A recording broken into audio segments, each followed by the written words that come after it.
पहिले बियर ढोढ़ी में डलले पवन भैया माजा मरले। फेर आइल ढोढ़ी के कहानी पियरी माटी से तो पली रानी। सुन के पब्लिक भइले पागल यूपी बिहार में बहुते बाजल।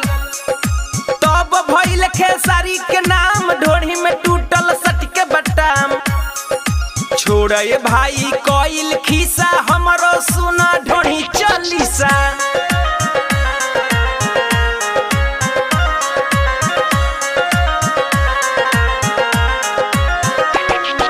शिल्पी राज के बाजल गाना ढोढ़ी के नीचे बालू धियाना। कहाँ रहे मीडिया थाना जब अवधेश प्रेमी आई लोकेशन पे ढोढ़ी खूबे खोजाइल।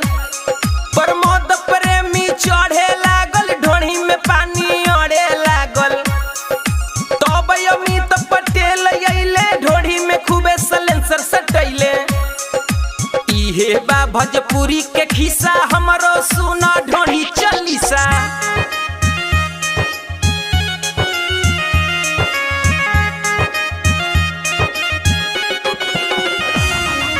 गुड्डू रंगीला खुशबू के सोच ढोढ़ी में खोपाई समियाना के चोप। जनता खूबे लुटवलस नोट।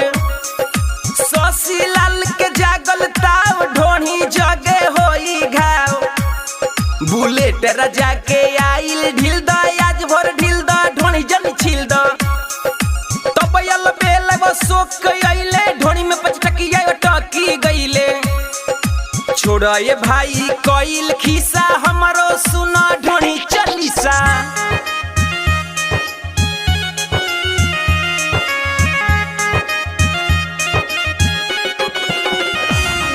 सुने मीडिया गीतिया ध्यान से खून न फेंको अपना कन से। चंदन चंचल गइले न जान से।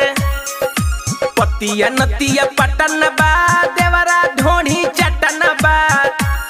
बनावन न्यूज के बहाना गावे दीपक अनुराग के गाना।